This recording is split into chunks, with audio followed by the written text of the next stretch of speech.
Hello mga kaola!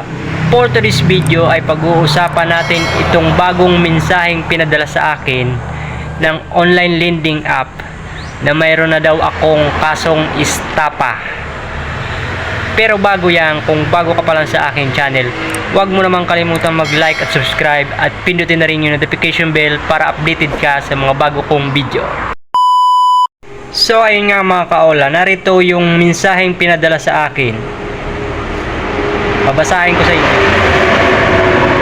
This is Mr. Joey Lacson Bayola, Mediator of Society Law Office. We receive your amount from lending company that you still not settled your loan. Repayment on this time your legal obligation.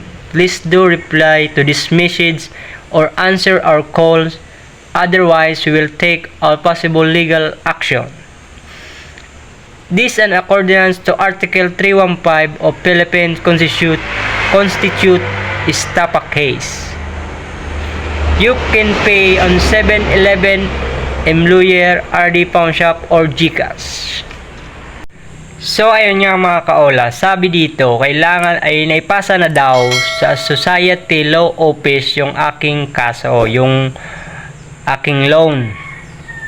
Tapos sabi, kailangan daw bayaran ko na kaagad.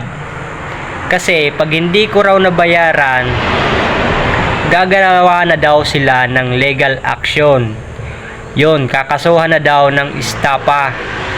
Kakasuhan na daw ako ng istapa. Kaya kailangan ko daw bayaran ngayon sa Mlawyer, sa RD Pawn Shop, or sa GCash. Ito pang isang mga kaola, may isa pang mensahe na pinadala sa akin. Ito yung mas nakakatakot, o dapat bang katakutan, o kung totoo nga ba ito, o gagawin ba nila ito. Kaya babasahin ko sa inyo mga kaola. This is to inform you that your legal team will conduct a legal visit in your company and home address if necessary to serve your demand notice as part of the legal procedure and legal action against you due to your unsettled obligation with the company. To avoid in any possible problem and to hold the legal procedure, kindly settle your payment now until 5 p.m. Thank you.